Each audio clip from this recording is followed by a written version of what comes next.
So hi! Welcome and welcome back to my YouTube channel. And for today's tutorial guys, ituturo ko sa inyo kung paano nga ba gamitin ang word effects sa ating Messenger app.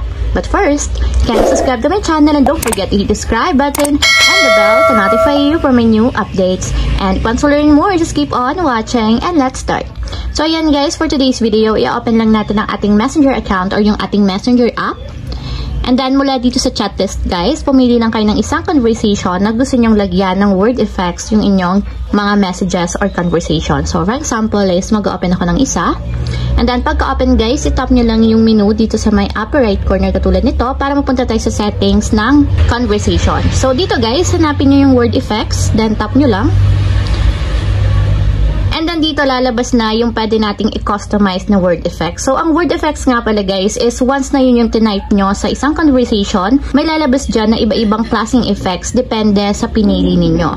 So, for example guys, dito mag-a-add tayo ng word or phrase dito sa baba. So, kung gusto niyo naman is mamili na lang kayo dito sa given or sa common na mga word effects. So, dito sa add word or phrase, so magta-type ako ng isang word or phrase na once na tinype ko sa conversation namin is may lalabas or may magpa-pop up na mga effects.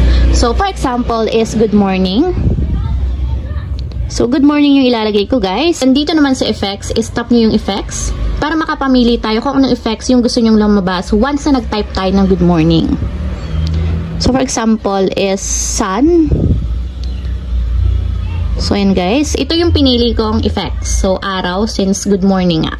Then, kapag okay na guys, tap natin yung send button. And automatic guys, mapupunta na siya sa word effects or masasave na yung ating word effects. So, try natin guys. I-type natin yung good morning. So, type natin yung good morning. Then, tap natin yung send.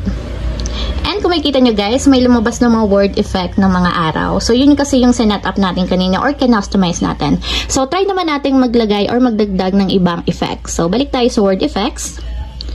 So, magta-type lang tayo or mag-a-add tayo dito ng word sa baba. So, for example is, I love you. And then, dito sa left side, pili naman tayo ng effects. So, ito na lang. So, ito yung pinili kong effects. So, pag okay, natap ulit natin yung send button. And automatic na save na siya dito sa taas. So, try naman natin is yung word na I love you or praise. So, type natin yung I love you. Then, send. And ayan guys, may naglabas ulit ng mga effects. So, yan. Ganyan kung paano mag-work or gamitin ang word effects. So, ayun lang guys. Ganyan lang kasimple kung paano nga ba gamitin ang word effects sa ating Messenger app. If you have a question, kindly comment down below and don't forget to hit the subscribe button and the bell to notify you for my new updates. And thank you for watching!